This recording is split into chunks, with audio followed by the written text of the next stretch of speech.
வருகைக்கும் தேவேந்திர அறக்கட்டளை மற்றும் திருச்சி மாவட்ட சகோதரர் சங்க நிர்வாகிகள் அனைவருக்கும் அதிகார மதிப்பெண்களை பெற்று இந்த அவையை அலங்கரிக்கும் மாணவ செல்வங்களுக்கும் அவர்தான் பெற்றோர் அனைவருக்கும் எனது காலை வணக்கத்தை தெரிவித்துக் கொள்கிறேன். மதியானம் ஆயிடுச்சு, காலை வணக்கத்தை தெரிவித்துக் கொள்கிறேன். அது மட்டும் இல்லாமல் என்னோட நன்றியை நான் தெரிவிச்சுக்கணும்.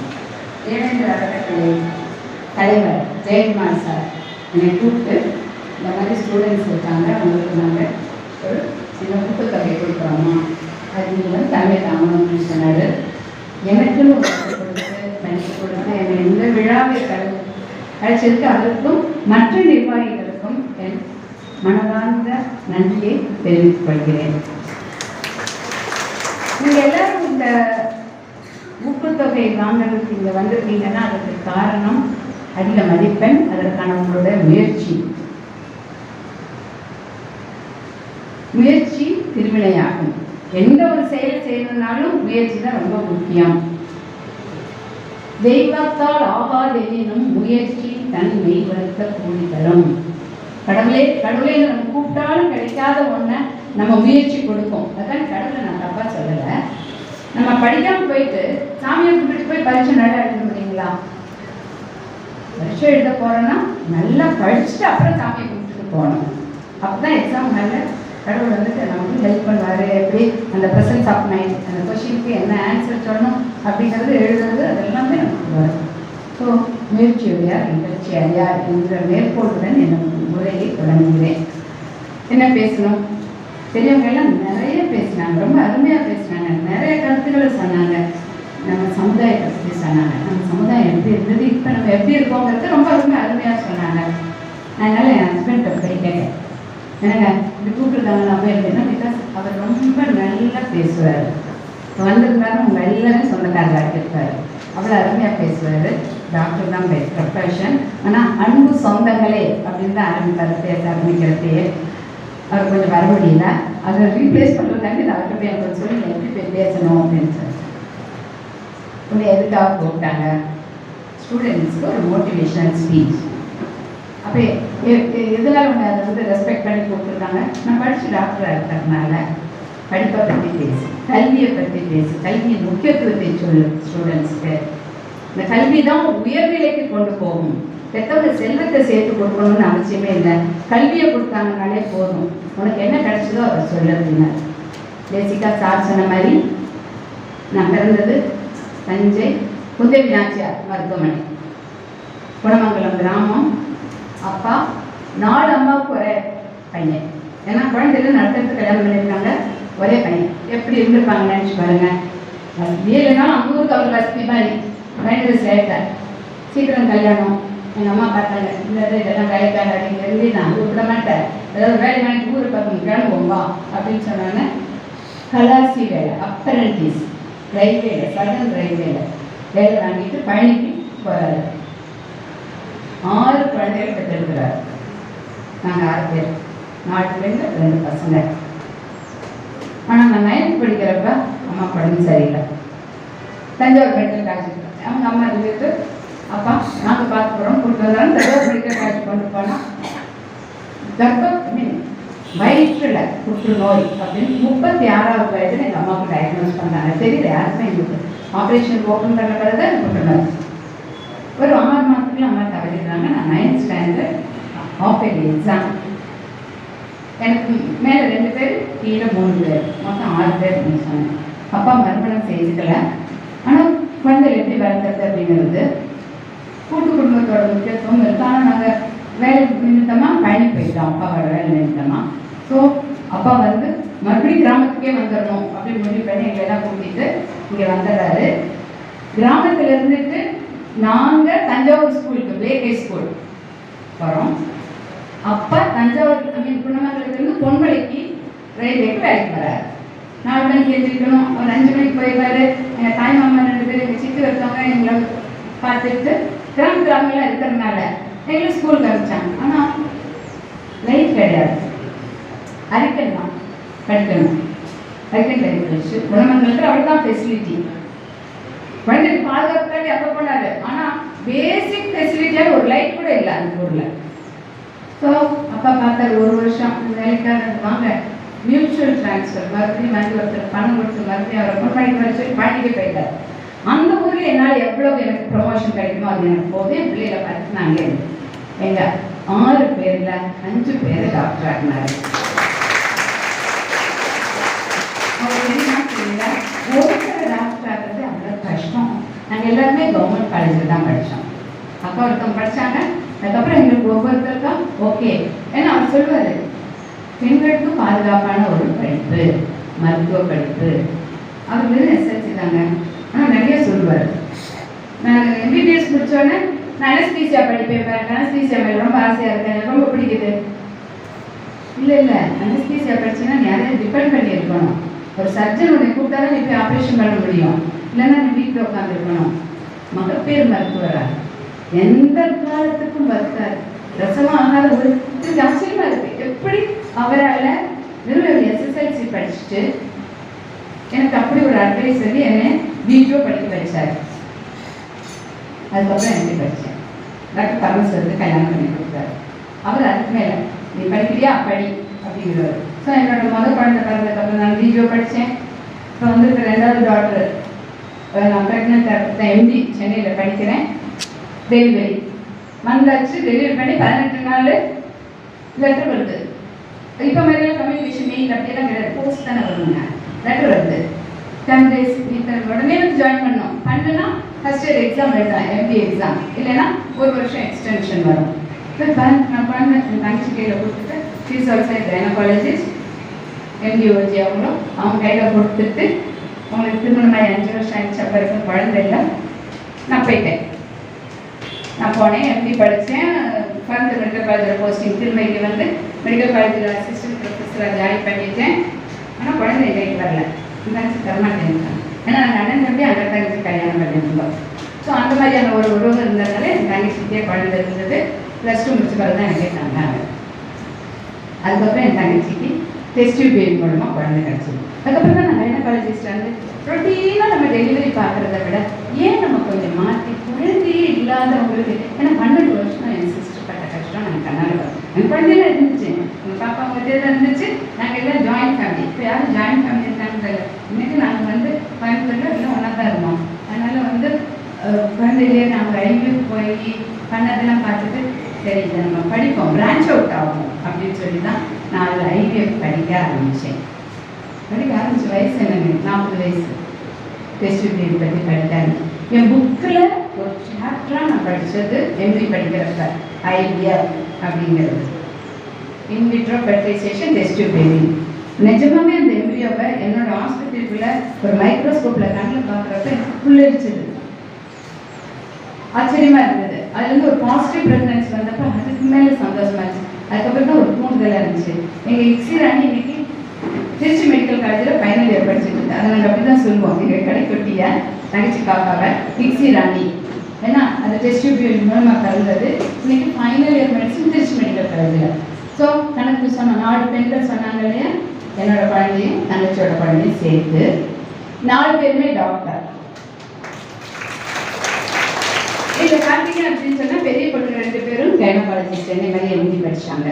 மகப்பேறு மருத்துவம் படிக்கிறது. பெரிய மாப்பிள்ளை யூராலஜிஸ்ட் சிறுவர்களுக்கு படித்தார். சின்ன மாப்பிள்ளை இப்போ வந்துருந்தாங்களா கார்டியோதராசிக் சர்ஜன். இங்கே காவேரி மருத்துவமனை திருச்சியில் கார்டியோதராசிக் டிபார்ட்மெண்ட்டில் ஹார்ட் சர்ஜரி பண்ணுறாரு. 2வது பாப்பா இங்கே இருக்க வம்சத்தை பார்த்துக்கிறாங்க. நான் வந்து இந்த வம்சத்தை 2009 கோயம்புத்தூரில் தொடங்கின பிறகு 2010 சாரோட ஊர் திருநெல்வேலி. அதனால் என்னோட ஃபஸ்ட்டு சென்டர் வந்து அடுத்து நான் தொடங்கினது திருநெல்வேலியில். அதுக்கப்புறம் சரி நம்ம ஊர் பக்கமும் வருவோம், தஞ்சாவூருக்கெல்லாம் கோயம்புத்தூருக்கெல்லாம் இடையில திருச்சியில் எங்கள் அண்ணன் இங்கே தான் செட்டில் ஆகிட்டார். அதனால் திருச்சியில் எனக்கு அடுத்த கடையை தில்லை நகரில் ஆரம்பித்தேன். எல்லாமே ஃபஸ்ட்டு ரெண்டட் பில்டிங்கில் தான் ஆரம்பிச்சு, அப்புறம் தான் ஓன் பில்டிங்க்கு போனோம். இது முடித்த கையோட ஊட்டியில் என்னோட ஓபி மட்டும் இருக்குது. மந்த்லி ஒன்ஸ் ஊட்டி அந்த 2 டாக்டர் ஒரு நர்ஸ் இருக்கிறாங்க. இப்போ அரக்கோணத்தில் என் சம்மந்தி இருக்கிறாங்க, அவங்களோட வீட்டு தனியாக இருக்குது, அதில் படிக்கிற சென்டர். ஸோ இது வந்து எனக்கு வந்து இந்த தொழிலில் இருக்கக்கூடிய ஒரு ஆர்வம், அடுத்தடுத்து அதில் ரிசர்ச்சு. இப்போ பார்த்தீங்கன்னா அதனால் டாக்டர் எம்ஜிஆர் யூனிவர்சிட்டியில் எனக்கு 2 எம்டி முடித்த பிறகு ஃபெலோஷிப் பண்ணுறதுக்கு 2 சீட் கொடுத்துருக்குறாங்க. ஸ்டூடெண்ட்ஸ் எவ்ரி இயர் 2 பேர் எம்பிபிஎஸ் முடிச்சு எம்டி முடிச்சு அதுக்கப்புறம் ஃபெலோஷிப் 1 இயர் கோர்ஸ் படிக்கிறதுக்கு 2 ஸ்டூடெண்ட்ஸ் வராங்க. அந்த மாதிரி நேஷனல் லெவல்லே ட்ரைனிங் ப்ரோக்ராம், அதாவது டெஸ்ட் பேபி பற்றினது. ஏன்னா பிகாஸ் அதுக்கான பேஸ் நேற்று கூட சாயந்தர ஃப்ரெண்டு ஒருத்தவங்க காரைக்குடியில் ஆரம்பிக்கணும், உங்கள் லேபை பார்க்கணும் எப்படி இருக்கு அப்படின்னு கேட்குறது. யார் என்ன கேட்டாலும் வாங்க, வி ஆர் டிரான்ஸ்பரண்ட். எல்லாருக்கும் இது எனக்கே அப்படிங்கிறதுல எல்லாருக்கும் உள்ளது, எல்லாரும் படிக்கணும்னு வரவங்க தெரிஞ்சுக்கணும் அப்படிங்கிறது. ஸோ ஸ்டூடெண்ட்ஸ் நான் வந்து ப்ரீஃபாக என்னோட லைஃப் ஹிஸ்டரி சொன்னேன். இது வந்து என் பேர் சிலம்பு செல்வி. அது எப்படி இந்த பேர் வந்ததுன்னு கூட நிறைய பேருக்கு டவுட் இருக்கலாம். எங்கள் அப்பாவோட அம்மா பேர், வளர்த்த அம்மா பேர் சிலம்பாயி, அதை வைக்கணும் அப்படிங்கிறதுக்காண்டி எங்கள் அப்பா சிலம்பு செல்வின்னு வச்சாரு. ஆனால் அப்படி கூப்பிடக்கூடாது அம்மா பேர் அப்படிங்கிறதுக்காண்டி அதுக்குன்னு ஒரு பேர் வச்சு கூப்பிடுவார். ஸோ இதெல்லாம் காரணம் அப்பா. பெற்றவங்க அம்மா இல்லை, அதனால் அம்மா பற்றி கரெக்டாக சொல்ல தெரியல. பட் நீங்கள் ஸ்டூடெண்ட்ஸ், நாங்கள் இருந்த காலத்தில் கேட்ஜெட்ஸ் கிடையாது, டிவி கிடையாது, மொபைல் கிடையாது. படின்னு அப்பா சொன்னார்னா அதை கேட்போம். கடையில் 5 மணிக்கு எழுப்பி விட்டுட்டு டீ கடைக்கு போய் டீ குடிச்சிட்டு திரும்ப வருவார். அது வரைக்கும் நாங்கள் உட்காந்து படிப்போமான்னு பார்ப்பாரு. ப்ராக்ரஸ் ரிப்போர்ட் வீட்டுக்கு ஸ்கூலுக்கு வந்துடுவார். அரை ட்ரௌசரில் வருவார். என்னப்பா இது அப்படின்னா டியூட்டிலேருந்து அப்படியே வருவார். காக்கி ட்ரௌசர், கையெல்லாம் கிரீஸாக இருக்கும். இத்தனை. ஸோ அவரோட ஊக்கம் அதே தான் ஒவ்வொரு பெற்றோரும். ஒரு குழந்தை கற்றுச்சேன் குணமானது அவ்வளோ மாசமாக இருந்தவர் பள்ளிக்கு வந்து எப்படி மாறினார், ஒரு குழந்தைய பிறக்க ஆரம்பிச்ச பிறகு அவரோட பொறுப்பு அவருக்கு வந்துருச்சு. அதே மாதிரி தான் ஒவ்வொரு பெற்றோரும் தங்க குழந்தைகளுக்காக தான் வாழ்கிறாங்க. ஸோ குழந்தைகளே நீங்கள் வந்து இன்னைக்கு இருக்கக்கூடிய சூழ்நிலை, இந்த மொபைல் மற்ற விஷயங்கள், உங்களுக்கு டைவர்ஷன் இருக்கக்கூடாது. படிக்கணும், முயற்சி எடுக்கணும், இதில் நல்லா கான்சென்ட்ரேட் பண்ணணும். உங்களுக்கு திருமண வயது என்ன, எப்போ திருமணம் வயது பண்ணணும், யார் மாப்பிள்ளையை சூஸ் பண்ணணும், பேரண்ட்ஸ் நல்லா டிசைட் பண்ணுவாங்க. அவங்க தான் நல்லா செலக்ட் பண்ணுவாங்க. ஆனால் நீங்கள் எல்லாரும் பொறுமையாக இருக்கணும். நல்லபடியாக ஒருத்தவங்க பார்த்து தரக்கூடிய உறவை தேர்ந்தெடுத்து சந்தோஷமாக இருக்கணும். அது மட்டும் இல்லாமல் 10th பாஸ் பண்ணியிருந்தாலும் +2 பாஸ் பண்ணியிருந்தாலும் யாருக்காவது நர்சிங்கில் இன்ட்ரெஸ்ட் இருந்தால் எங்களை கான்டாக்ட் பண்ணுங்கள். ஃப்ரீயாக நான் 2 இயர் கோர்ஸ் நர்சிங் படித்து வச்சுத்தரேன். We are conducting BSS nursing. So தங்குமிடம், உணவு இலவசம். 2 வருஷம் முடிவு வந்து உங்களுக்கு சென்ட்ரல் கவர்மெண்டோட சர்டிஃபிகேட் கோர்ஸ். அது இல்லாமல் இந்த டெஸ்ட் பேபி பிரபல்யமாக இருக்கு இல்லைங்களா, ஃபாஸ்ட் க்ரோயிங் டிபார்ட்மெண்ட். இதில் வந்து ஆண்ட்ராலஜி, சிமெண்ட், அதாவது உயிரணு விந்துநீர் பரிசோதனைங்கிறதுக்கே ஒரு தனி ஸ்டடி இருக்குது. அது தெரியாத லேபே டெக்னாலஜிஸ் நிறைய பேர் அதை பற்றி சரியாக தெரியாது. இப்போ ஜென்ரல் லேபில் பண்ணுறவங்களுக்கு அதுக்கு தனியாக படிச்சிருந்தால் தான் இந்த ட்ரீட்மெண்ட்டை முறையாக கரெக்டாக கொடுக்க முடியும். அது கூட நாங்கள் இப்போ பாரதியார் யூனிவர்சிட்டியில் அப்ளை பண்ணியிருக்கோம். Andrology technician course. அதில் நிறைய வாண்டட் இருக்குது. ஸோ ஸ்டூடெண்ட்ஸ், நான் வந்து ஜஸ்ட் அதான் என் ஹஸ்பண்ட் அவர் சொல்லித்தவர் ஜஸ்ட் என் லைஃப்பை தான் உங்களுக்கு சொன்னேன். ஸோ அதுக்கப்புறம் பார்த்தீங்கன்னா 4 பொண்ணுகளில் சொன்னேன். 3வது பொண்ணு she is doing MD radiology. சின்ன மாற்றம், மேலே படித்தவங்களாம் கொஞ்சம் கவர்மெண்ட் சீட் வாங்கிட்டாங்க. 3rd and 4th அப்படி ஜென்ரேஷன் கேப் வருது இல்லைங்களா, கவர்மெண்ட் சீட் கிடைக்கல, ப்ரைவேட்டில் போனோம். இப்போ நான் சொல்லியிருக்கேன் பாருங்களேன், ஒரு பிஜி சீட்டு எம்டி ரேடியாலஜி படிக்கணும்னா வருஷம் 48 லட்சம், 3 வருஷம் கோர்ஸு கட்டி இப்போ படிக்கிறாங்க. ஆனால் ஒரு பக்கம் பெருமையாக இருக்குது. என்ன பெருமை இல்லை, காசு கொடுக்குறேன்னு பெருமை இல்லை. நம்ம பிள்ளைங்க நிறைய பேர் நல்லா படிக்கிறாங்க, காம்படிஷன் இருக்குது. நம்ம பிள்ளையால் அந்த இடத்த மீட் அவுட் பண்ண முடியல, அந்தளவுக்கு பிள்ளைங்க படித்து சீட்டு வாங்குறாங்க. அது ஒரு புறம். இன்னொரு பக்கம் நம்ம படித்த கல்வி நம்மளை உயர்த்தி இந்த நிலைக்கு வந்து நம்ம பிள்ளைகளை படிக்க வைக்கிது. அவங்க காசு கொடுத்தனாலும் சீட் வாங்கி இந்த தகுதியான ஒரு படிப்பை கொடுக்க வைக்கிது. நான் அகைன் ஐ டெல் யூ, நான் பணம் இருந்துச்சு கொடுத்து படிக்க வச்சுட்டேன்னு சொல்ல வரல. நான் படித்த படிப்பு தான் எனக்கு எல்லாமே பண்ணியிருக்கு.